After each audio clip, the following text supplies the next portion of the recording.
try to do this the opposite way. High fly ball, deep left field. Oh, 27 does it again. Gone. Fernando Tatis Jr. with a 2-run shot has the Padres on the board.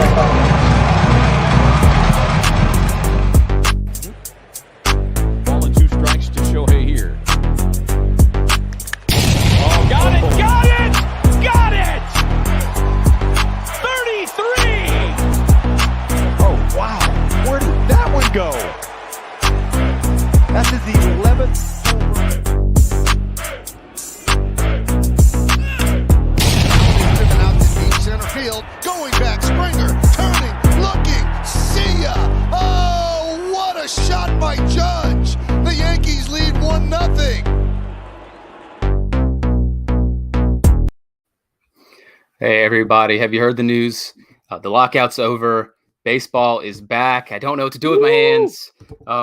We've got a lot to talk about today. I'm joined, as always, by my friend, colleague, and fellow baseball nerd, Jake Crumpler, and I'm Davis Bird. We'll be joined by the third member of our three baseball musketeers, Isaiah Hansen, in a little bit. But we're going to go ahead and kick it off by talking about the new CBA. Go ahead and kick us off, Jake. Tell us all about how baseball's back. Let's go. Baseball is back. I'm so pumped. I did not know what to do with myself when the news was announced, and I've just been reeling ever since. But yeah, the MLB and the MLBPA finally agreed on a new CBA after 99 days of a lockout, an unnecessary one at that, but that's all right. We got baseball back. So yeah, let's cover the specifics of the new CBA. There's tons of stuff. I got it all written down. Do you have any thoughts on the new CBA before we get into the specifics? My first and foremost, my main thought is baseball is back. You know, it for me and you, it's like everything to us. I know they finally agreed on a new CBA. It's been 99 days, 99 long, miserable days. It feels so good to be back talking about baseball happenings again and not what might be and what needs to happen. And yeah, we can talk about what's actually happened. We had so many days. We had so many days of just talking about trying to create our own news, you know, there was basically a lockout on baseball news as well. So it was so hard to come up with topics and stuff, but now we have actual news to talk about. It's insane. But yeah, here, let's get into the specifics of the CBA before Isaiah comes in and gets the vibe even more lit. But here we go. It's going to be from 2022 to 2026, so that's 5 years as usual. But the first thing to note is that MLBPA put it up for a vote to the reps and the team reps and stuff when they got the offer from MLB just a few days ago. The MLBPA reps voted no, 8-0, which was weird that they would then put it up for a vote for the rest of the team reps if they were so against agreeing on the deal that they thought they could have gotten more. But the team reps were ready to start a season. They voted yes 24-6, or maybe it was 26-4. I can't quite recall. But I know there were a few teams that didn't want to be in on that. I think one of them was the Mets, but that's totally okay. The main financial aspects of it are the increased minimum salary up to $700,000. I think it was around $500K before this new CBA, and it'll increase all the way up to $780,000 by 2026. They got the $50 million for pre-arb players, so that's a bonus pool for pre-arbitration players. And then you got the first luxury tax threshold pushed to $230 million, and increasing to $244 million by 2026. So hopefully that'll incentivize the top tier of teams to spend a lot more. I know it's not going to be stopping Steve Cohen from blowing by that fourth tier of luxury tax threshold that they implemented just for him. I think that's all the way up at $290 million. So we could see a $300 million payroll in the near future, maybe this year. It's going to be absolutely wild. What do you think about those financial aspects of the new CBA? I think the finances are fine. I know it's not exactly what the players were looking for, but I actually think this did strike a pretty good middle ground. I know the big issue was the collective bargaining tax not being quite up to snuff of what the players were looking for. And I think it'll be good enough for now. I don't think the players really got hosed like a lot of the offers that the owners had been submitting. I think the financial side of it's good. And I know a couple other details about it are also pretty good with me. I know they've made a lot of changes to the minimum salary, and I think that's really big. Setting it to start in 2022 at 700,000 and eventually in 2026 rising to 780 is big because it previously the year before I think it was 570,000, which is a big jump. And a lot of players and a lot of fans don't know that players really don't make any money until they've been in the league for a couple years, really until they hit arbitration. And then normally even then a couple years into arbitration. The minor league minimum salary has also jumped a little bit. I still think that needs to grow. Minor league players, especially with how they've cut minor leagues already, they don't really have an excuse to not pay them.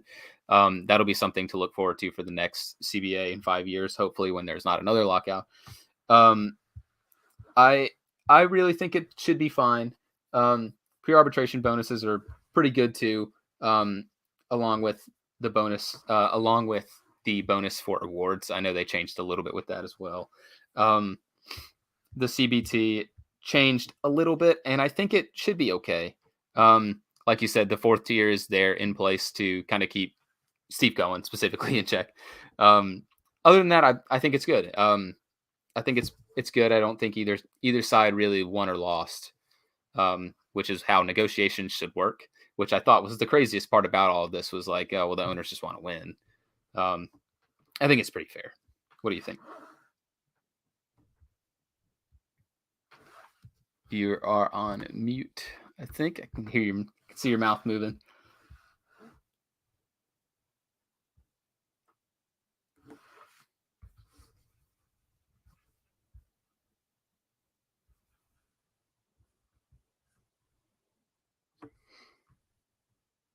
I think you are still on mute.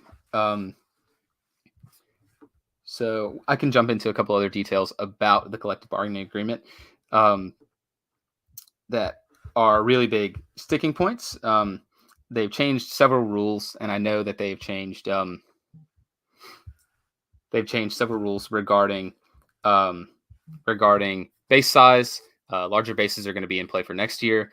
Universal designated hitter is going to be around, which obviously is universal. So it's going to be AL and NL, which will be really solid for a lot of teams that kind of had to make decisions based on how they construct their roster in the National League. I know one of the big free agent signings that we'll get to later has already kind of shown that, where Nelson Cruz has signed with the Washington Nationals, which previously probably wouldn't have happened. He would have been an AL only player. Players like Albert Pujols, who's yet to sign. Sitting still in free agency, but really kind of crushed lefties, kind of designated just to being, a bench bat every now and again, or a very small time platoon player for a team like the Dodgers or something like that. He could probably get a pretty decent deal, and that could extend players' careers. We've lost Jake. He's working out some technical difficulties. So I'll buy a little time while we're here and we're waiting for him and Isaiah. I'll go ahead and start a little bit more on summing up the free agent happenings that have already gone down with the start of baseball again, which is just so excellent. Once again, saying it out loud just feels like heaven. The first few signings weren't really anything to write home about. Drew Verhagen was the first one to come off the board. He signed with the Cardinals after spending 2 years in Nippon Professional Baseball, which is, if you don't know, is a Japanese professional league. He signed for 2 years, $5.5 million plus incentives with the Cardinals, probably adding to their rotation. Adding a little bit to their rotation, potentially being a bullpen arm for a Cardinals team that are hoping to get back to the playoffs, that probably still need to add a little bit more in the way of pitching. It could be a really under the radar signing for the Cardinals. The first big name that came off the board, which I know Jake will want to talk about when he comes back, was Carlos Rodon signing with his San Francisco Giants, San Francisco Giants. For 2 years, $44 million. And we actually made a prediction article And our predictions weren't too far off from that. He had him still pegged on the West Coast for 3 years, similar time, and he's back. Sorry about that. That's okay. My mic got disconnected or something, and then my whole computer literally just shut off. It was really That's all right. Never seen that. That's all right. Well, we're picking back up. You actually joined back in at a good time. I was running down some of the free agent signings, summing up the hot stove happenings. Cool. I got through Drew Verhagen, and I kind of left it open for you to talk about Carlos Ordone to your San Francisco Giants. Why don't you talk about more of our nemesis, Carlos Ordone? I know we've kind of been iffy on him in our draft and through predictions and everything. Go ahead and talk about it. Yeah, it was a pretty interesting deal because I've been so down on him this season that when I saw him go to my team, one of my teams, obviously we got the A's, we got the Giants back there. It was mixed feelings because I'm just like, dang, I want Rodon to be good now because he's on the Giants, but I'm really not confident that he's going to remain healthy and stuff. So yeah, the Giants are a great spot for him because they work so well with veteran starting pitchers that they could really like keep the gains that he worked on last year. And the fact that they gave him $44 million over 2 years sort of shows that like they're confident that he's not going to be injured going forward. So yeah, that's a huge signing. He threw a no-hitter last year. He was an all-star for the first time, I think, 5th in Cy Young Award voting with a 2.37 ERA and 5 B WAR with the White Sox last year. So it's a pretty crazy signing. The Giants now have a really good rotation with Webb and now Rodon, DeSclafani, Wood, and Cobb. So yeah, that could be really good. Before we go forward, though, I just wanted to note some of the other things that are in the new CBA. Sorry about the technical difficulties, but hopefully we can keep it going moving forward. My laptop doesn't like to cooperate sometimes when we got a lot of stuff going on. But yeah, so they implemented a 12-team playoff. So I'm not really sure how that's going to work exactly, but we will be seeing 2 more teams in the postseason. We will have a more expanded wild card round. They implemented universal DH, which we saw in 2020. And so that will be here to stay in 2021 for the National League. And we already saw the ramifications of that. And we'll get into that later with Nelson Cruz. They limited options for players going between the minors and the major leagues. They implemented a draft lottery. So the first I think the first 5 picks or so are going to be lotteried between the bottom like 14 teams or something. But that should be interesting. We haven't had that in the MLB. You see that in NBA. I'm not sure if they have that in the NFL, but they don't have that in the NFL, but they have it in the NHL. Okay. You got a 45-day notice for rule changes in the future, which doesn't mean during the season. It just means now they can implement rule changes in the off season rather than waiting a whole year to implement rule changes. So we could see larger bases, pitch clock, and what was the other one? No shifts by 2023.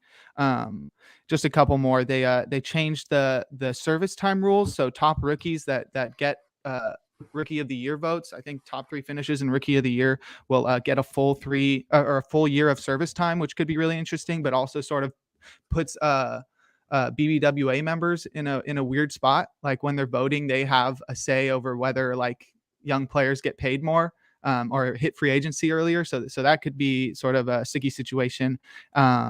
Potentially there'll be no more qualifying offer going forward. That'll be decided along with the potential international draft that they're going to talk about in, I think, in a couple years. They're going to revisit those points in the CBA. We got jersey and helmet advertising this year. More advertising, I guess. No more 7-inning doubleheaders, which is huge. So we're back to the 18-inning full day. Yeah, thank God. And then no more man on second in extra innings. No more ghost runner, which is wonderful. That was one of my least favorite rules. Yeah. So super glad those are rules that they ever implemented. And that's crazy because I've seen minor league teams experiment with that before, and I actually worked for my local one, and they started that in like 2018, and I was like, why are they doing this? This is the worst rule that I've ever seen in baseball, and it's just like, oh well, advance a runner, and then whoever scores first basically wins. The worst rule. So glad they're getting rid of that. So glad they're going back to 9-inning doubleheaders. I've already touched a little bit briefly on the universal designated hitter and just how good that is. I know we're going to talk about free agent Nelson Cruz, former free agent Nelson Cruz, and how this can kind of extend careers and give players more avenues to play. Just really some really good things all around. There were just a couple more smaller items from the CBA. Next year, teams will play at least one series against every opponent in both leagues. So that's really interesting. We used to only have you'd switch off divisions of who you'd be playing in interleague play. So now teams will see every single team. So if you have a favorite player on another team, then you'll be able to see them in your home park or at least on your home TV station.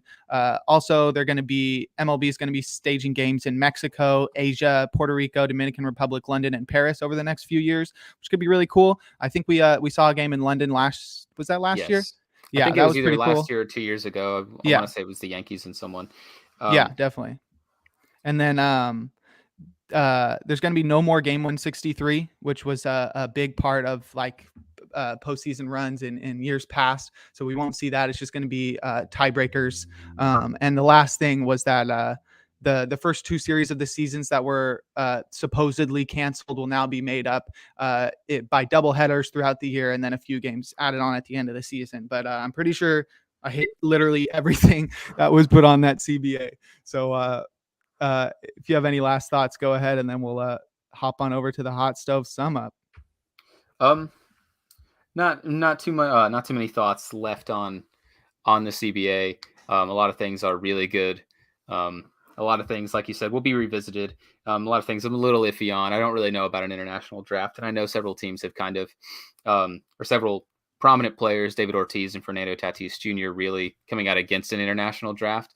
One of the big things that I'm really grateful for that I really never expected for them to put into the CBA was teams playing everyone in a year. So now we'll no longer have any situation like Albert Pujols having to wait, 7 or 8 years to actually get a homecoming in St. Louis, which is just ridiculous. And now we'll actually have more feel-good moments like that, which are going to be good for the sport. We can jump right in back to where we left off with the hot stove roundup. We just talked about Carlos Ordone. We can talk about the other big name starting pitcher that's come off the board already, and that's Clayton Kershaw. He re-upped with the Dodgers for 1 year, $17 million plus incentives. What are your thoughts about Clayton Kershaw going back to the Dodgers? Yeah, would have been weird if he didn't sign with another team. I obviously predicted him to go to the Rangers in our free agent prediction piece that went up last week. But yeah, he doesn't belong in any other color than Dodger blue.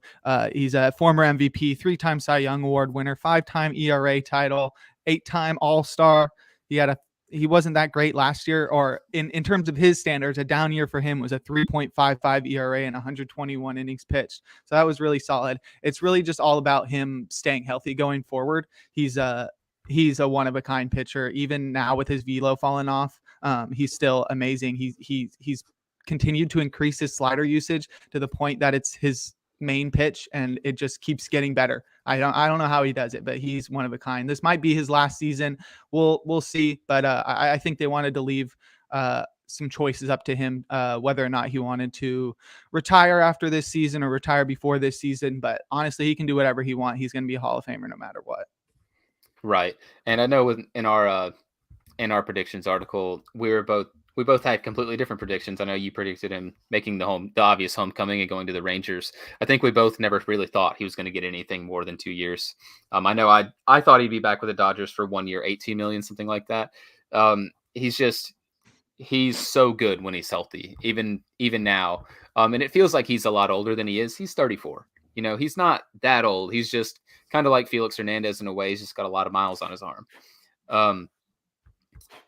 You talked about his uptick in slider usage, and he was in a limited sample size. I know he only threw 121 innings last year, but he was still really good. I mean, he had a 3 FIP, a 3.55 ERA, and a 2.87 xFIP, with high in Ks per nine. The highest Ks per nine he's finished a year with since 2015, which is just really good. Like you said, he's one of a kind, and it doesn't feel right to imagine him even in a non-Dodger uniform. I never really expected him to go anywhere else. Yep, I totally agree. Hopefully he actually not hopefully as a Giants fan. I hope he doesn't do too well next year. But yeah, as a baseball fan, I hope Kershaw gets back to form next year and really continues to help lead that staff. Oh yeah. Um, we can go ahead and jump into a couple smaller name signings. The next ones we have on our list are Steve Seashek signing with the Nationals for 1 year, $1.75 million plus incentives, and Angelton Simmons signing with the Cubs for 1 million, or for 1 year, $4 million plus incentives. I'll go ahead and kick it off with Angelton Simmons.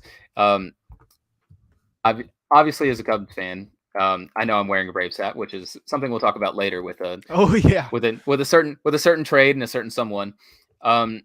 There's a lot of smoke right now talking about Carlos Correa potentially signing with the Cubs. I know a lot of big name reporters have really reported it and put that out there. The Cubs are one of the teams that have minimal salary and can actually pay him a lot. They're in a big market. They have a glaring need at shortstop even now with Simmons signing there. He's a glove first guy. Really doesn't hit at all. Last year he was worth negative 25.5 negative 25.5 offensive base running combined as opposed to his WAR, which was 0.5 in the negative because he just didn't really do anything. He provides a lot of defensive value at short, but he doesn't hit. I honestly feel like with the infield defense that the Cubs are currently putting together with someone like Nick Madrigal and Nico Horner, Angelton Simmons is going to sit on the bench. I still think this opens them with an opportunity to sign Correa or even a smaller big name like a Nick Castellanos or something. Angelton Simmons is just a depth guy in my mind, even if he is one of the best gloves at short in the last, 15 to 20 years. He has a career arc really similar to a couple Hall of Fame shortstops. I know, as weird as that sounds, he's got 37 and a half career WAR, which is basically just going to go down if he doesn't hit. But as a bounce back candidate, who knows? I mean, he played for the Twins last year, and the Twins were just stuck in the mire all year, never really got out of the starting block. We'll see. What do you think about Simba? Yeah, not sure. I don't know if his bat still plays. He had a 57 OPS plus last year, which is absolutely horrible. 43% worse than league average. But he is a four-time Gold Glover, and he's like far and away the best shortstop, defensive shortstop of the last decade by far. So far away from any other shortstop. So that's it. But yeah, I'm not sure that the Cubs add anybody else. I think Hoyer said today that they're happy with their middle infield. So I don't know. I think we could see Correa going back to the Astros rather than the Cubs spending a lot of money on that, especially like we've seen there. They're not willing to spend $300 million. And like you said, right. Why? I'm interested in buying this Ferrari or this Lambo, but I don't want to pay the price, can I get it for the price of maybe a Corolla? No, you can't. That's not how it works. So, I think they might just be cheap and stick with Simmons, especially after they traded away all their stars last year. So I'm not really sure what they're trying to do. It seems like they're going to rebuild, but like they did just sign Stroman. So you never know. They could go for a big free agent deal. But yeah, Simmons is on the smaller end, but will provide really great defense for their litany of ground ball pitchers that they have. Yeah, the Cubs are one of the biggest. The Cubs are one of the biggest teams in baseball in terms of starting pitcher sinker usage. They like getting batters to hit into ground balls. They're not a big strikeout team. Marcus Stroman fits that mold very well. They have a really good infield defense currently. Kind of a hole at third with Patrick Wisdom. He's a decent glove. Frank Schwindel is a terrible glove first. Nick Madrigal is pretty solid. Nico Horner is a really good fielder, but now we'll see where Angelton Simmons fits in that puzzle. We'll talk about the other minor signing, which was Steve Seashek, obviously signing with the Nationals. Really sneakily good last year, playing with the Angels. He had 68 innings pitched, 3.42 ERA with 3.74 FIP, worth almost 1 WAR, 0.9 WAR, and there are only a couple pitchers even on the market at all worth 1 or more WAR, and he's right below that tier. and more in the tier of like a Ryan Tepera, which has been another big name reliever, I guess, that's been circulating the market. But Seashek put up pretty similar numbers to Tepera. And I think the Nationals actually got a pretty good deal. Obviously not really going to be a contending team in my mind. I just don't think their starting pitching is good enough. I don't think their lineup outside of Soto and new signing Nelson Cruz, which we'll talk about again. I don't think their lineup's good enough to really compete, but really good piece to try to sell off at the deadline.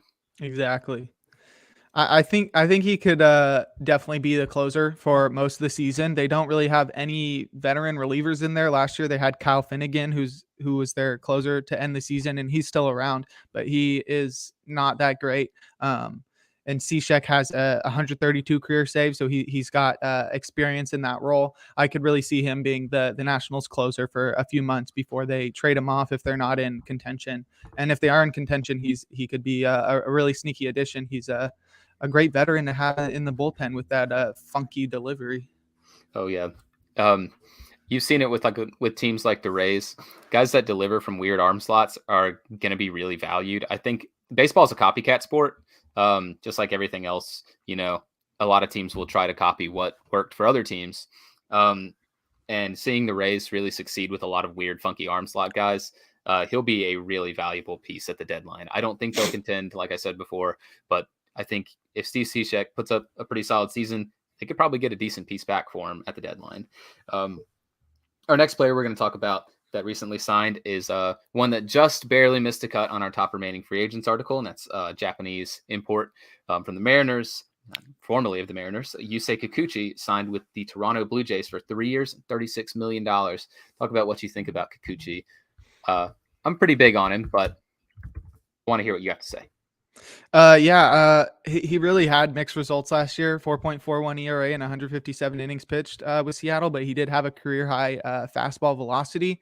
So that could be really interesting, especially with him going to the Blue Jays after we just saw what they could do with Robbie Ray, turning him into a Cy Young winner, so it could be pretty interesting, especially if they have a plan for him as soon as he gets in there. And he's their number 5 starter. Like, they're not counting on him. They have guys in AAA that can fill in. They have Ross Stripling, their rotation is incredible now with Gaussman and Barrios at the top, Manoah, Ryu, and now Kikuchi. Like, that is unstoppable if all of them are pitching to their true talent level. So it could be really interesting. I mean, they're not paying a lot for him. But yeah, if they can help him build off that velocity and he recovers well from the COVID that kept him out of the All-Star game last year, he could be really interesting. I mean, the Blue Jays are looking like a powerhouse now.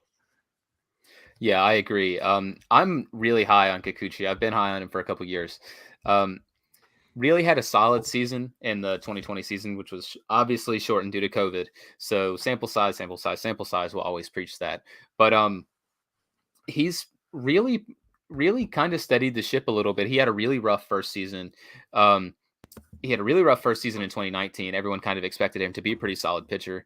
Never really produced. Last year was kind of the same as it always is for him, where it's just he shows the promise and it just doesn't really deliver on it. But like you said, in Seattle, he's probably a 2 or 3 guy.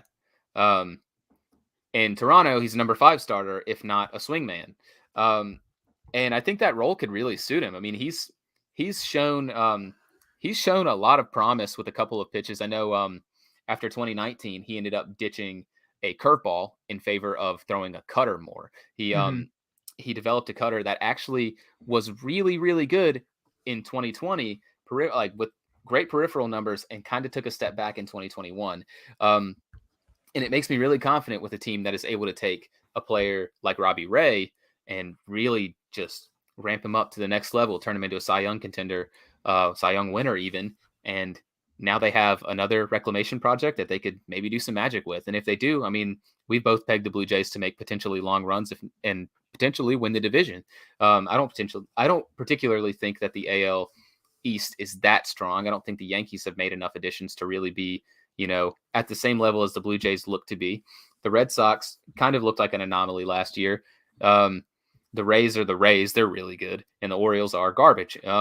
So we'll see. I just think it's such a good deal for the potential he has, and if he's not very good, I mean, just throw him in long relief. And Yeah, let him it's play, great let him play Ross Stripling role. It's great for both sides too. I think Kikuchi opted out of like 1 year or something on his deal. And it was like 1 year, 12 million on the rest of his deal with the Mariners. And he decided to opt out of it and turn that into 3 years at $12 million a year. So he did a great job. And the Blue Jays did a great job of just securing another really solid starting pitcher. Yeah. We'll move on to talking about a couple other guys. Jose Iglesias signed with the Rockies, pretty much cementing the fact that Trevor Story is not going to be back with the Rockies. 1 year, $5 million. Iglesias is a pretty solid shortstop. Obviously, no Trevor Story, but I mean, the Rockies are not good. I don't think they have any intention of being good in the next few years, even though there are some reports coming out now that they may be pursuing Chris Bryant. But Iglesias is a really solid glove, a la Angelton Simmons, and offers a lot more with the bat than Simmons does. I think this is a pretty good deal, especially considering just how thin the shortstop market was outside of the top tier guys, Trevor Story and Carlos Correa, and then it kind of takes a big drop. The Rockies getting Iglesias on a 1 year deal potentially as another piece to flip at the deadline for a shortstop needy team. Really good business for them. I like that a lot. What do you think? I don't know if they'll flip him. If they didn't trade Story at the deadline last year, there's no way they're trading Iglesias. Maybe they'll learn from their mistake. I doubt it. I doubt it too. They're the worst run organization in baseball, but you never know. They could wise up. Yeah, he was. Iglesias was pretty meh with the Angels last year. He's been a really good fielder in the past, but he's started to fall off. But he got traded to the Red Sox for the postseason run towards the end of the season. He only had 64 plate appearances, but that came with a 915 OPS. So he seemed to figure some things out. And in Colorado, he could just get a huge BABIP boost. Like he's got a chance to hit 300 with like 15 or so home runs. So he could be pretty interesting. But also the Rockies just love blocking their players with veterans on short deals. But yeah, I'm not sure it's going to make a huge difference on the Rockies being competitive with the Dodgers, Giants, and Padres already in their division. Yeah. I don't think this move makes them competitive at all. I think, like I said, I think the Rockies are probably, for my money, the worst run organization in professional baseball. I don't know. He could provide something. I know he had a pretty good season with the Orioles in the lockout shortened season. Really looked like he figured something out, and then that kind of went away. Maybe figured it out a little bit again with the Red Sox. Maybe the environment will really suit him. Who knows? We'll move on to talk about a pair of White Sox transactions. Psycho Joe Kelly signed with the White Sox for 2 years, $17 million plus club options of potentially 3 years. Josh Harrison also signed for 1 year, $5.5 million and a club option. So they get a big piece to add to their flamethrowing bullpen and potentially their starting second baseman, where they had a pretty decent hole. What do you think about these two moves? Kelly's not going to be ready to start the season. I think he had like nerve surgery just over the offseason. So he's not going to be quite ready to start the season, but he's been really solid. And the White Sox just have one of the deepest bullpens in all of baseball, maybe the deepest, with Hendricks and Kimbrel and Bummer and Crochet and Kendall Graveman, who they already signed, and now Kelly, and they've got some other guys too in there. But Kelly had a 2.86 ERA and 44 innings pitched with the Dodgers last year. So that just gives them another flamethrowing arm. He can throw 98. He can get it up to 100. They're going to just have so many options in the back of the pen. It doesn't even matter if Kelly doesn't return fully healthy this year. They're going to be completely fine. That just gives them another guy to throw in there in like the 6th inning that could just shorten games like crazy for the White Sox and just give them a really stable back end of the pen. And then Harrison was sneakily really good last year with the Nationals, and then he got traded to the A's and was pretty solid. He can literally play every position. I think he even played some shortstop last year, everything but catcher and pitcher. He's really solid. He's got some speed. He's got a little bit of power, but mostly he just doesn't strike out. I think he's got a 13% strikeout rate across the last 2 years, which is really, really solid. And he was worth 2.1 BWAR last year with Washington and Oakland combined. So that's a really good option. Even if he moves around the field more than he starts every day at second base or switches off with Leroy Garcia, they could have a really solid option there. Like he's pretty underrated. He had some great seasons with the Pirates a few years ago, and then sort of fell off.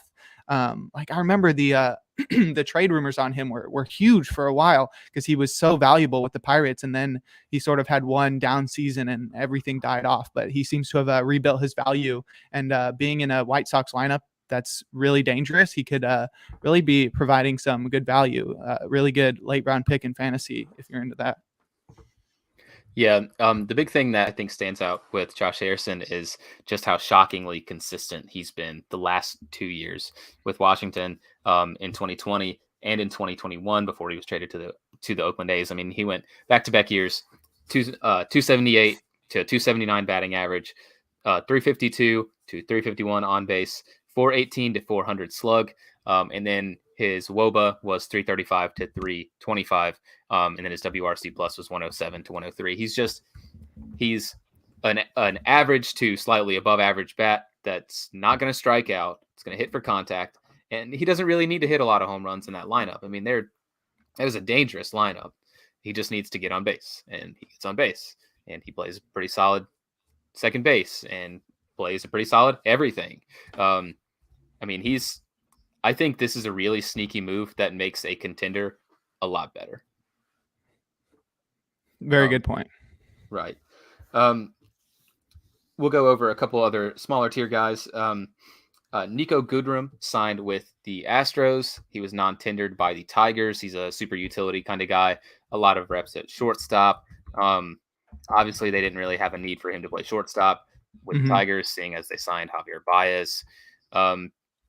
He's a guy that's never really lived up to the potential that he had, but he's going to be a bench guy for the Astros, and I think that's all they need him to be. Even if they don't get Correa, I have them pegged in our top remaining free agents article that if they miss out on Correa, they'll get Trevor Story. It makes a lot of sense. I don't think there's going to be any real reason that he's going to be the starting shortstop for the Houston Astros. He's just going to be a good bench bat. Yeah. I mean, there's a chance that he could start the season as the shortstop. They really don't have anybody at shortstop right now. It's Jeremy Pena, who's like a 22-year-old guy in the minors right now, who seems to be the next man up. But if the Astros, who are like one of those forward-thinking organizations like the Rays and the Dodgers and the Giants, can do something with him, like fix his launch angle. I don't know. I haven't dove into Goodroom, so I'm not really sure what his shortcomings are, but he does have the ability to hit double-digit home runs, steal double-digit stolen bases, and he can play all over the diamond. But I could see him starting the year at shortstop until Pena's ready to come up. But yeah, we'll see. They have Aledmus Diaz, I think, still over there, so they've got a lot of options. But yeah, he's just gonna fill in all over the field, and I don't know. You got to trust the Astros that they have a plan with him, or they wouldn't have tried to sign him this early into the season, this early quotes in the off season with on a major league deal. Right. I think the big thing that remains to be seen with the Astros too is Alex Bregman can play shortstop. He was drafted as a shortstop. Necessarily doesn't mean he will play shortstop for them. But I think it's definitely an option. I just think Nico Goodroom's just going to be a good, solid piece for, like I said, the same thing about the White Sox. He's just going to be a pretty good player on the bench for a World Series contender, perennial World Series contender at that. Really quickly, we're going to go over a flurry of reliever moves. I'm going to start with Jeurys Familia signing with the Phillies for 1 year, $6 million. I know we kind of goofed on that a little bit in our group chat. But let me hear what you think about old Jeurys Familia. Yeah, he's had mixed results over the past few years. Last year he had a 3.94 ERA and 59 innings pitched with the Mets. But we've seen his ceiling before. In 2016, he stayed 51 games for the Mets, which was crazy. But yeah, I'm not sure how good he's going to be. The Phillies, like you said in our group chat, their bullpen is built on like sacred burial ground or something. They are absolutely cursed. They they just don't know. I don't know what they're doing, but whenever they put relievers out there, they seem to absolutely blow up. They can never figure things out there. So I'm not super confident that Familia is gonna keep things going. Like I said, he's had mixed results recently, so I could definitely see him going over there and really struggling. But also they named Knebel the closer for sure, so he's going to be setting up with Jose Alvarado. I'm not sure it's going to be a huge difference maker, but the Phillies can use all the help they can get in the bullpen with the woes they've had recently. Right. I think with Jojo Romero going on the IL, they only had like 5 relievers actually on their roster. And I know we talked specifically about Jeurys Familia being a new name to add to the reliever graveyard that is the Philadelphia Phillies. Mm-hmm. He had decent underlying numbers last year. It's just the guy can't buy any luck. And that doesn't really bode well for a team's bullpen that can't get any luck. Another name that we talked about also adding to the reliever graveyard was Alex Colomé signing with the Rockies. Any reliever or pitcher, basically in general, that's not named Germán Marquez, that goes to the Rockies is doomed to fail, in my opinion. Yeah. Alex Colomé is no different. I'm just not really. It doesn't move the needle for me, even as we can flip him at the deadline. It's like, well, he didn't really do well in Minnesota last year, and that's not a good division. Why would he do well in a really good division in the worst ballpark that a professional pitcher can pitch in? It just doesn't make much sense to me. Mm-hmm. And just looking more at him, you try to make sense of it, and it doesn't. It just doesn't happen. I know that they need to fill out a bullpen, but why really spend money on any big leaguer? Just get some guys from your farm system, just throw them in there. Yeah. What do you think about Alex Colomé to the Rockies? Yeah, I know that he's pretty good at getting ground balls, and so maybe that's what the Rockies GM is looking for, just guys that are ground ball pitchers, keep the ball out of the air in the thin air of Denver. But I'm not really sure. I think he's going to be the closer. They don't really have a ton of guys there that have closing experience. They had Daniel Bard the last couple of years, but he wasn't too effective in the second half last year. They got Robert Stevenson, who could be pretty good. Carlos Estevez was the closer to end the season, but I think Colomé could push them all down a bit and be the closer. But I don't know. You never know with the Rockies. Like we already said with Iglesias, you never know what the heck they're trying to do. If they're trying to be competitive, if they're rebuilding, I don't even think they know what they're trying to do. But let's hope Colomé can be one of the few pitchers to figure out course, but it's highly doubtful.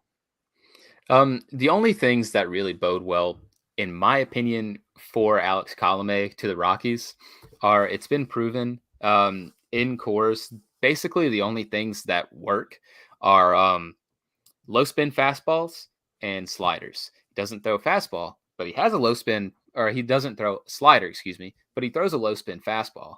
And I mean, he had pretty solid results with it in the last few years. But I mean, he's basically a fastball cutter. That's all he throws. He gets ground balls, but that doesn't really work in Coors.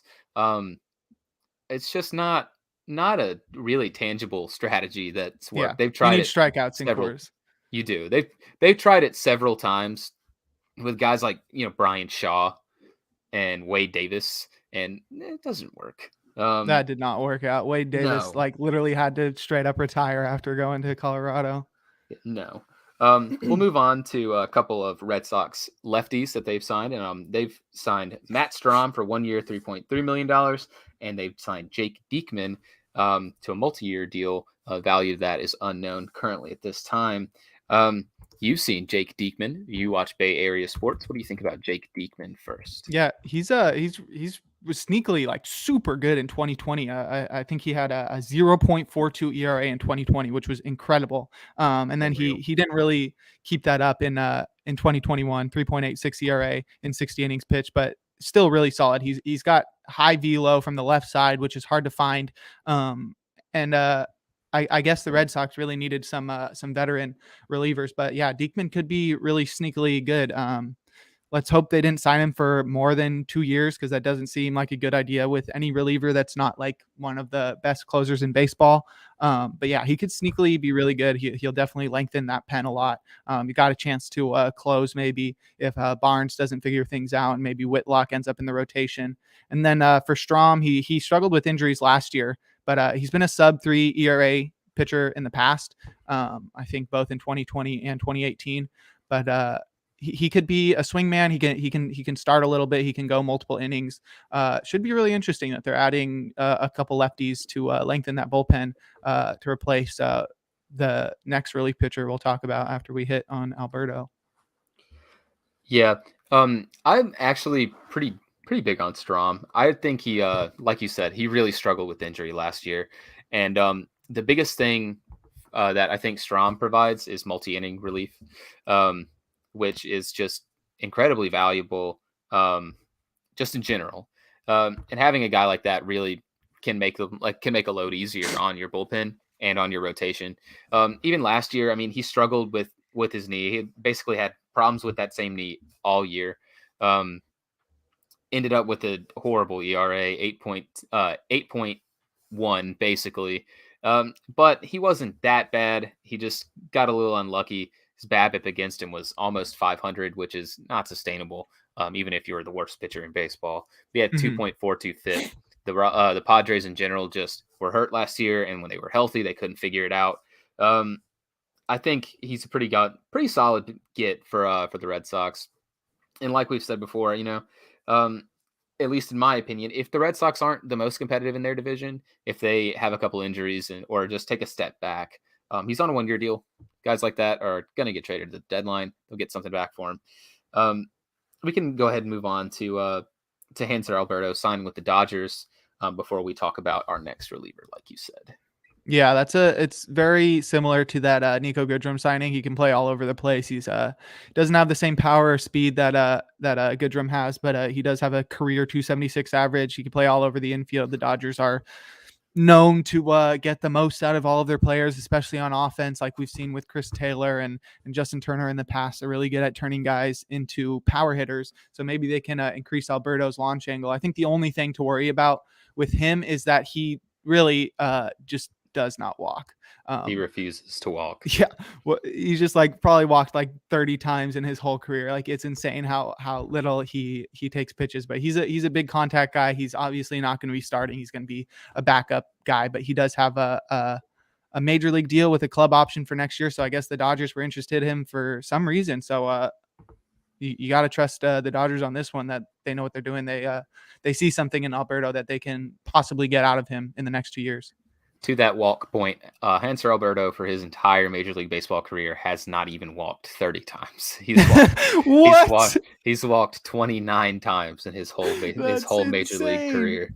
But the thing about Hanser Alberto that makes him crazy is he's basically, since he's been in the league, been the best in the entire league, or one of the best in the entire league at striking out. He just makes contact with everything. He doesn't hit it hard ever. He will never hit a baseball hard. His max exit velocity for his whole career was 87.1. So he just doesn't hit the ball hard.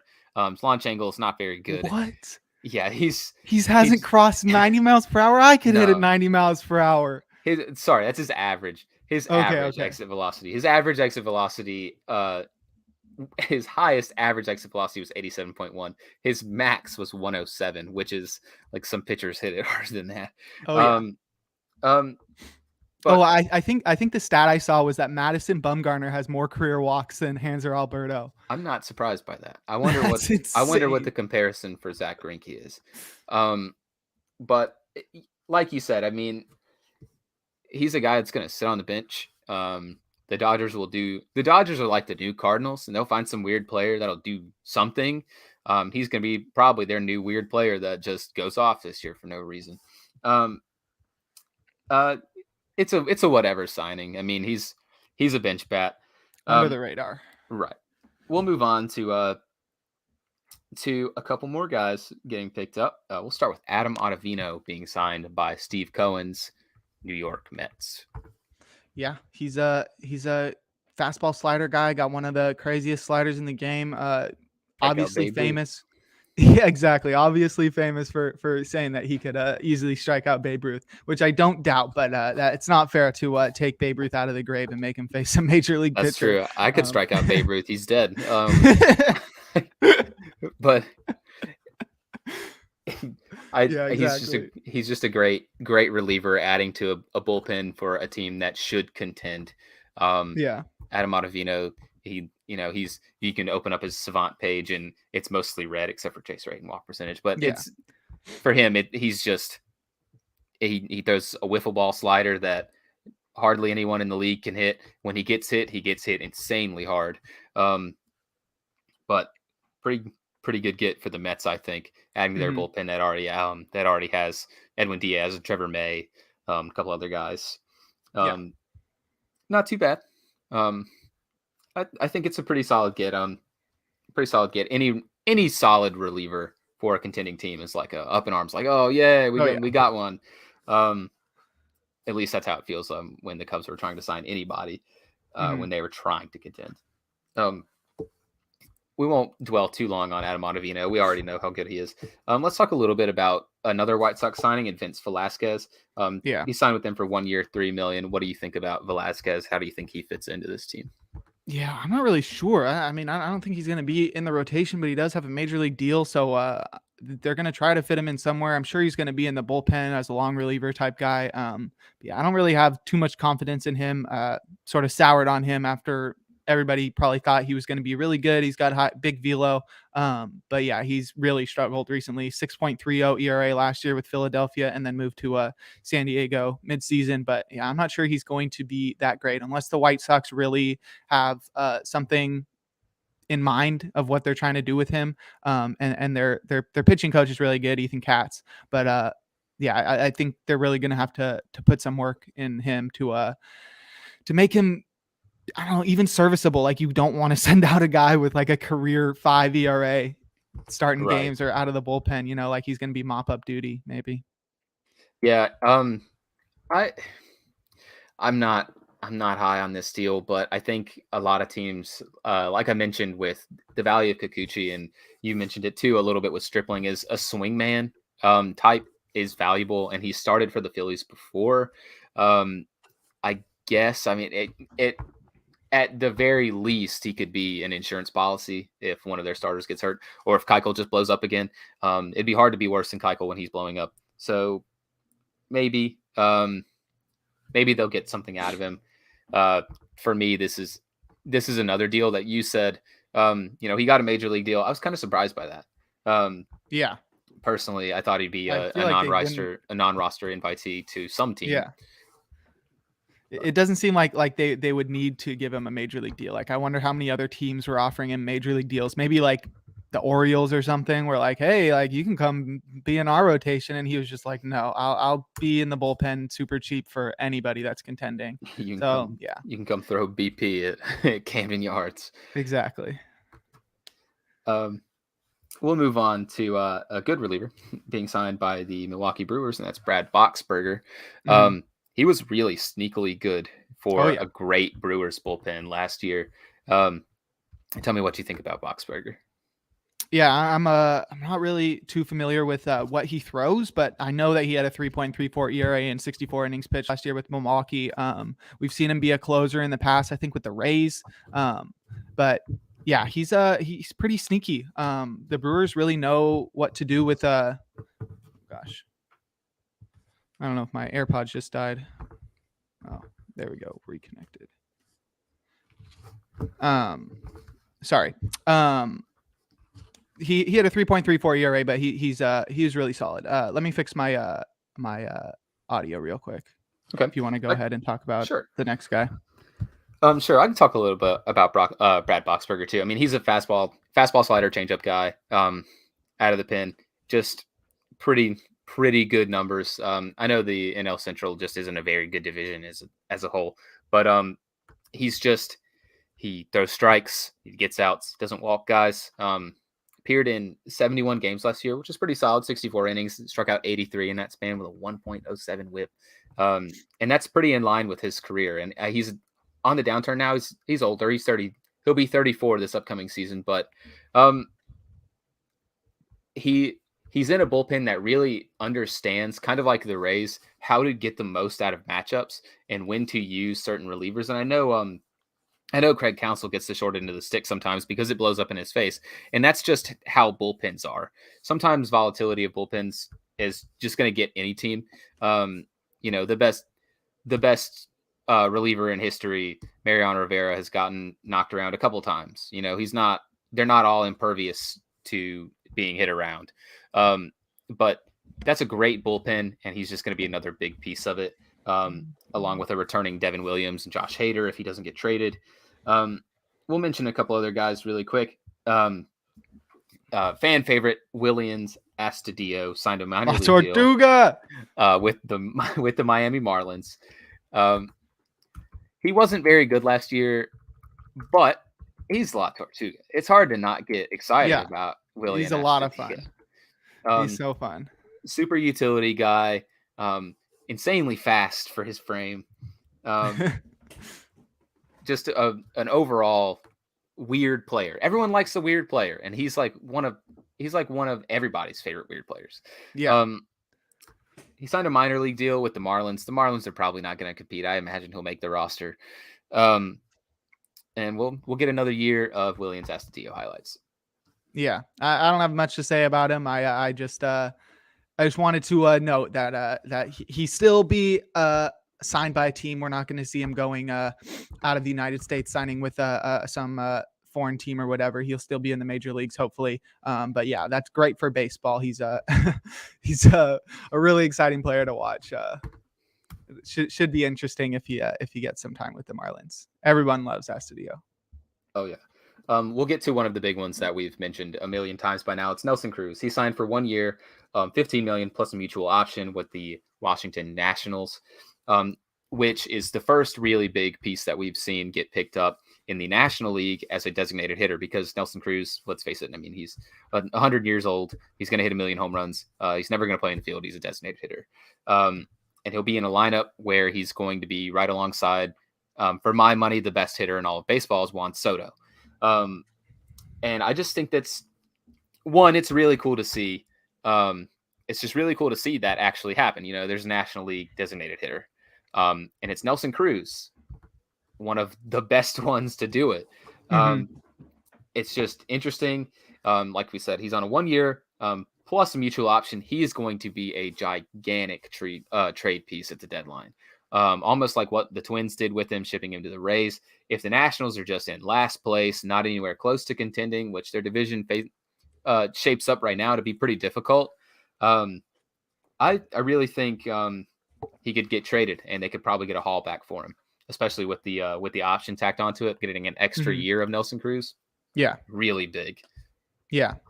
I totally agree with everything that you just said. I was really confused to see him sign with the Nationals, though. It seemed like he had tons of suitors, like the Dodgers and Padres were in on him. But I think he ended up choosing the Nationals because they were offering that mutual option rather than a club option, where he has some say in whether he gets to stay or leave whatever team he ends up with, if he's still with the Nationals or gets traded. But yeah, it'll be really fun to see him backing up Juan Soto out there. Even after he struggled going to Tampa Bay last year, he still smashed 32 home runs and with a 132 OPS last year. And he's like 41, insane. I think he's got the third or fourth most home runs all time for a player after his age 33 season. Saw that today. I think the only guys ahead of him are like Bonds and Hank Aaron. Crazy. But yeah, he's really going to make a difference. It's going to be really fun to see him DHing in the National League. And yeah, we'll see if the Nationals are competitive, but I highly doubt it. And he'll probably end up on the Dodgers or the Padres anyway. Right. And I think once again, it's just so interesting to see Nelson Cruz still kicking it around when he's going to be 42 this upcoming season. He's got, I think it's 449 career home runs. Watching him try to chase down hitting 500 home runs when basically his career didn't start until he was 29. Like he was 20, 29, really, 28 before he really got any time actually playing in like the major leagues. Yeah. Just insane. And he's just raw power. Grandpa Nelson Cruz, he's going to hit 1 million home runs. He did struggle with the Rays, but a lot of great hitters, especially power hitters, struggle in Tropicana because of the batter's eye and the way they just see the ball. Willy Adames really broke out after leaving. We talked about him in a separate podcast. Yeah.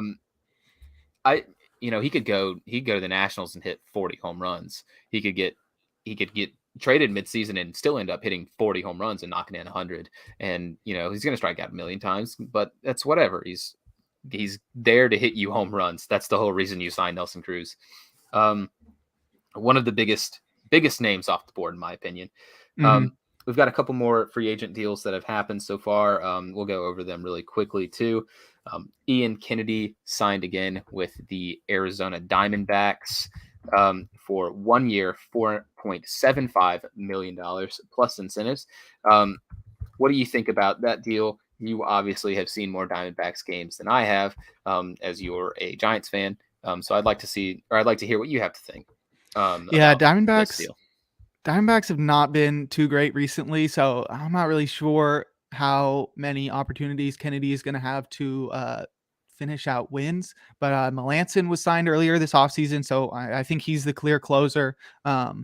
This is definitely a signing with the hopes of trading him off at midseason. Right. He had a 3.20 ERA and 26 saves last year. That was with Texas before he got traded to the Phillies at the deadline. He's getting pretty old. His stuff isn't that amazing, but he's still able to produce really good results. So if the Diamondbacks can keep him being pretty solid, then I'm sure they'll find a suitor at the deadline. But yeah, I don't think this is going to be a difference maker. It seems really weird that he would sign with the Diamondbacks. Like, he's got closing ability. There are still some teams out there that could use a guy with a closing experience. So it's weird to see him go to the Diamondbacks after they've already got Melanson, who led the major leagues in saves last year and closed out our last podcast. But so I'm not really sure about this one, but don't think it's going to matter too much. Right. I think this is another one where it's just, you get the guy for a year. You hope he does okay. He had a half decent season last year. Got traded mid-season. I don't quite remember exactly who he got traded to. Phillies. Oh God, graveyard. Exactly. But you hope he's good, and then if he is good, you trade him at the deadline, because the Diamondbacks aren't going to be a competitive team, not in that division, with the Padres expected to bounce back, even though they've lost Fernando Tatis Jr., which we'll probably touch on. I know that hurts you. But I mean, he had a half decent season last year. The biggest issue with him looks to be giving up the home run. He had a 1.92 home runs per 9 last year, and as a reliever, that's pretty bad. Playing in a division where he's going to play in Arizona, which is more or less a hitter's park. He's going to have to play in Colorado, hitter's park. He's going to have to play against the Dodgers, which are going to obviously hit off everybody. Giants are more of a pitcher friendly, but they have a great team. The Padres should rebound. He's in a rough division to try to really salvage something out of that, which makes it even weirder that he signed with them, like you said. The last one we're going to touch on also likely belongs to the reliever graveyard, and it's Brad Hand signing with the Phillies for 1 year, $6 million. Brad Hand is so up and down, it's just mind-boggling. Watching him attempt to close games for the then Cleveland Indians a couple years ago was like a roller coaster ride. It's like the old Carlos Marmol save attempts, where it's like, okay, where he's going to completely blow up, or he's just gonna somehow just dominate out of nowhere. Heading to a team with a penchant to do the first part, blow up with their relievers. Brad Hand, I just don't get it. I just don't really get it for the Phillies. I know they need arms, but spending $6 million on a guy that already looks like he's just like a little shaky in the knees, I don't know. I'm not big on it. What do you think about it? Yeah, I mean, it seems like they're just trying to load up on these veteran relievers that used to be closers for teams and now have struggled. Like we said earlier, we talked about Familia. They signed Knebel. They have Jose Alvarado there. So I don't know. They're cornering the market on relievers that people don't want on their teams anymore. I don't know. We'll see how it works out. I'm not really sure. He was fine with the Nationals last year before he got traded. The Blue Jays acquired him and were gonna Horrible with the put Blue him as a Jays. closer. Yeah, like literally he forgot how to pitch. I don't know what happened, which was great for me. I had Jordan Romano on my fantasy team, so I was totally fine with that. But yeah, I was like he literally forgot how to pitch. I don't know what happened. And then he ended up with the Mets towards the end of the season and didn't do much there, but he still somehow ended the season with a 3.91 ERA and 21 saves, which I don't know, maybe he could factor into the back end of the bullpen, but it seems like he's the number 2 lefty there. And Right. like you said, like there's no confidence that the Phillies are going to be able to get really much out of him. Yeah, I just don't see it with him. Even last year, he had a 3.9 ERA, but he had a 4.76 xFIP, and he was worth -0.1 WAR. He started out Yikes. strong, got traded, and then he blew up for 2 separate teams. The Mets wasn't as bad as the Blue Jays. The Blue Jays traded for him and then DFA'd him because he was so bad. I don't know. We'll see. The Phillies maybe they're due some luck. Maybe they are. Oh yeah. They have to be at this point. It'd be hard to be worse with their bullpen. The only other moves that we really had to talk about were trades. We'll talk about that. Big trades. Some huge trades. We'll start with the Twins and the Rangers striking up a little bit of a deal. They acquired shortstop Isaiah Kiner-Falefa and minor leaguer Ronnie Henriquez, which is the number 15 prospect in the Texas Rangers system, in exchange for catcher Mitch Garber. Mitch Garber was one of our bounce back candidates that Jake had listed that we talked about a couple of podcasts ago, which we'll talk about Kiner-Falefa more in a later trade. What do you think about this trade? We'll err more on the side of this for the Rangers side. What do you think about this for the Rangers getting Mitch Garber? Yeah, and Mitch Garber was like my target for the catcher position, and in fantasy, he's had a really big season in 2019. He's got some huge power. Obviously, he got hit in the groin with a baseball, and that sort of derailed his season in 2020. But I think he could come back strong. It really seemed weird for the Rangers to trade Garver at this point, especially for someone like IKF. But I think Garver can be really good with the Rangers, and adding him to a team that has already added guys like Semien and Seager, that lineup just keeps getting better. But then it's just like, why are you going to keep adding to this lineup like you're going to compete or something? And then you've got like John Gray as your number 1 starting pitcher, and then nobody behind that. Like I'm not really sure what the Rangers are doing. Maybe they got a couple moves on the horizon, but hey, at least they're going to be better than the A's. Yeah, we'll talk about the A's a little bit more here too. The Mets and the Athletics also swung a trade. The Mets received basically the de facto ace for the Oakland Athletics, which is Chris Bassett. He'll be the number 3 starter with the Mets. In exchange, the Oakland Athletics received the number 5 Mets prospect, which is JT Ginn, and minor league pitcher Adam Oller. What do you think about this trade? You're a Bay Area baseball fan. You watch the Oakland Athletics. I know you were upset to see Chris Bassett go, but what do you think about this trade and the return?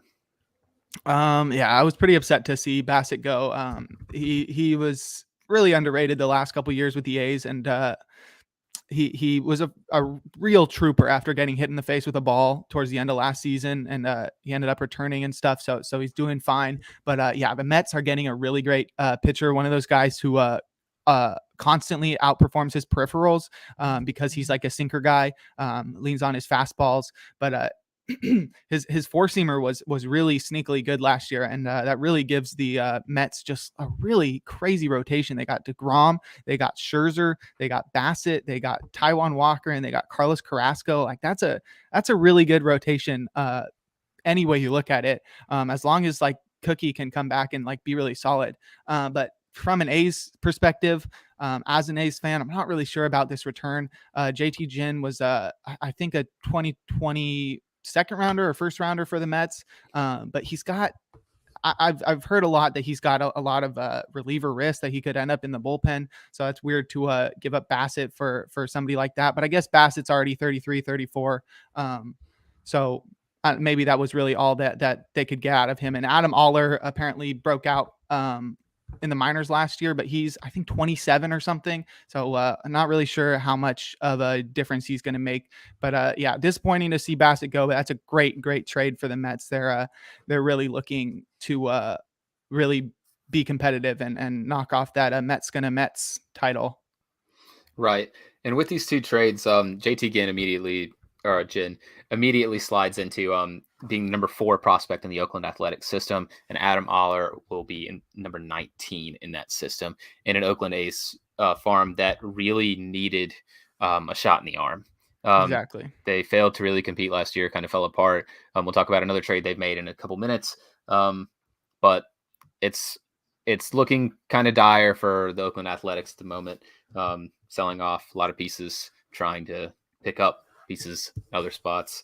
We'll talk about the Twins and the Reds making a trade. The Twins were really active yesterday.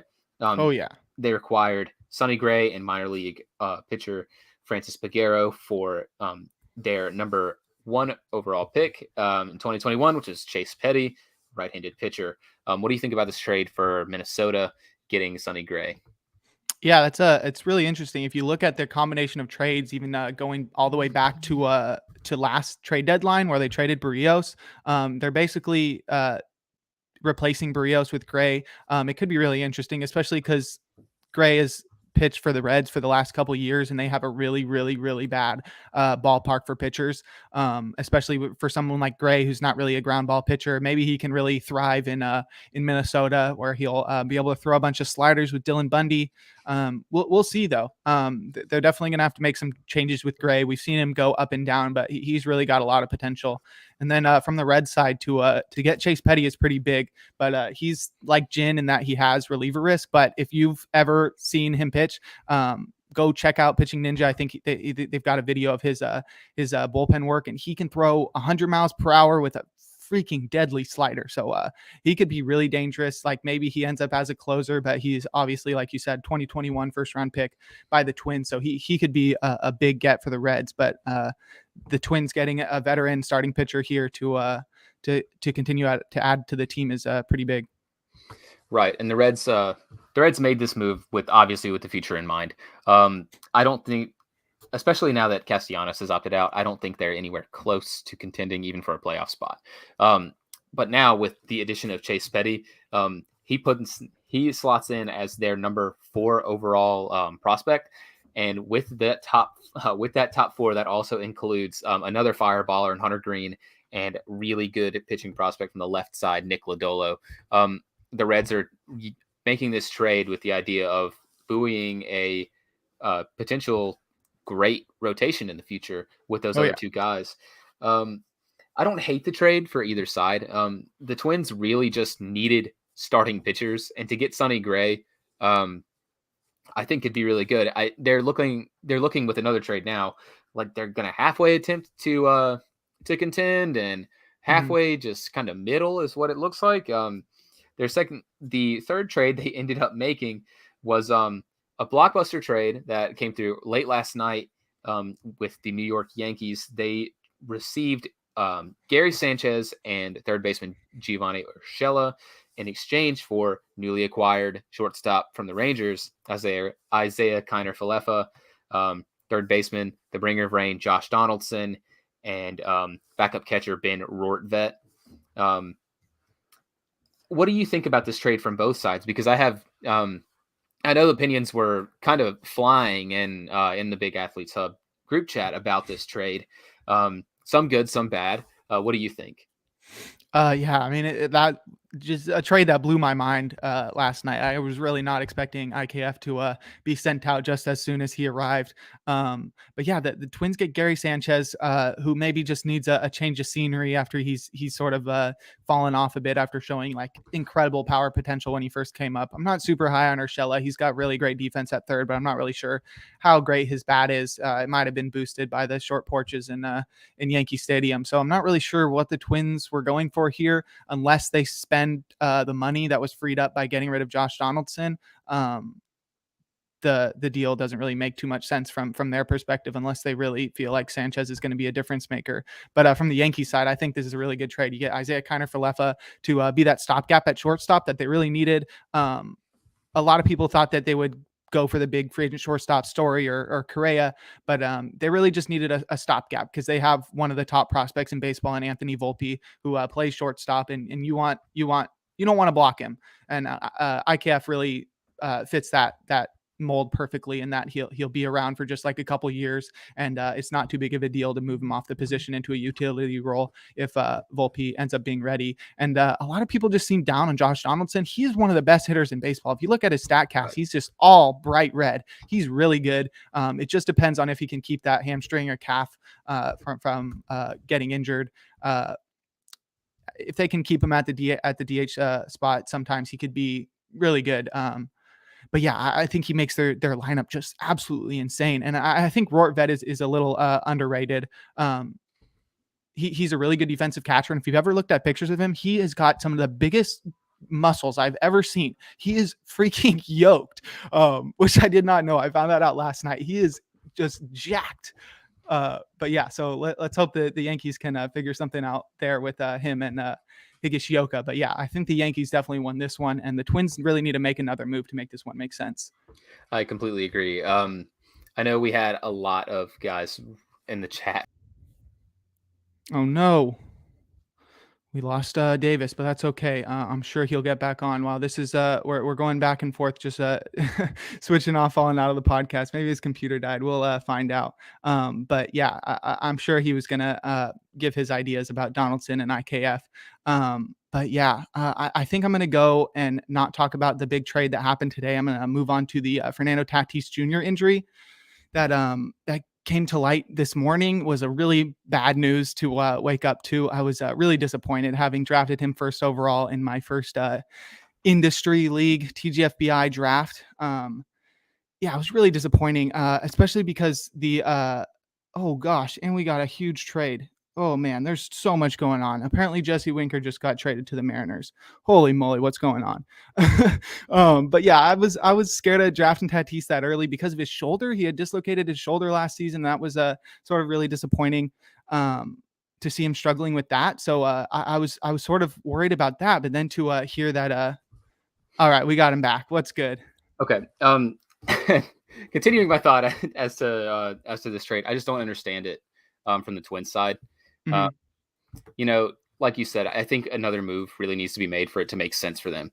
While I do think the Yankees got really a much better deal here, the Twins effectively traded a potential Gold Glove shortstop with Isaiah Kiner-Falefa, even though he's not the greatest bat in the world, for Gary Sanchez and Giovanni Urshela. And I know they have a couple years of control on Gio Urshela, which I think kind of swayed them a little bit, but I'm just not really big on him. I think his offense was definitely, like you said, aided by the short porch at Yankee Stadium. They play in a little league park. They're an offense-oriented team, and it makes sense. And Josh Donaldson, if he can stay healthy, is going to hit 1 million home runs for the Yankees.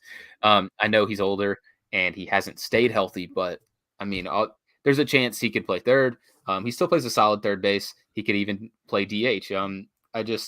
I think there's a lot of upside for this trade for the Yankees. You see in this Winker trade to the Mariners right now?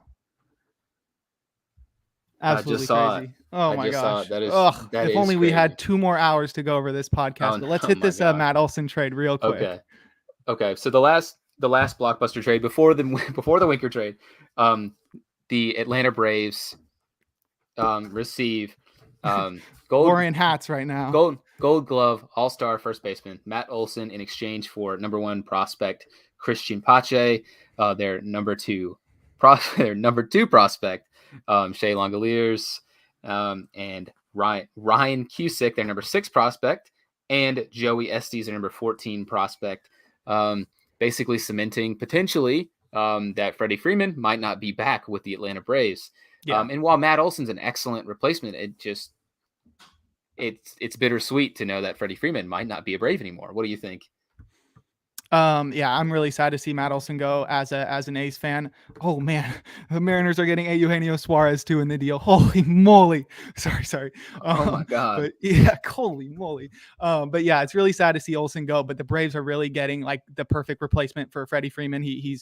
Olson's got great defense at first. He's got 40+ homer power. He's really going to be amazing with the Braves. And to see the A's get 4 really solid minor leaguers in return is really dope, especially because Langeliers has shown some really good offensive potential, and Pache is probably the best defensive minor leaguer in all the minor leagues. So that could be really interesting, even with Laureano out in center field for the A's. Not really sure about Cusick and Estes, but could be really interesting trade. A's get a really big influx of talent into their minor leagues, and the Braves get a replacement for Freeman. They don't have to worry about him signing with the Dodgers or something like that. But yeah, you got any quick thoughts on that? Yeah, like I said earlier, with the A's making some of these trades, it makes a lot of sense. They're not going to compete. I think Matt Chapman will also get moved. Their farm system was a bottom 5 farm system. They just really need a new influx of talent. Christian Pache, if he can figure it out with the bat. I mean, he's an excellent fielder already. Langeliers as well. Getting a couple good pitching prospects in there too. It makes a lot of sense. It's just for the Braves, I understand it from a baseball standpoint. You know, Matt Olson's younger. He's controllable. He hit 39 home runs last year. Cut the strikeout rate down. He's an excellent player. Great defender at first base. But, you know, it's going to mean Atlanta lose Freddie Freeman.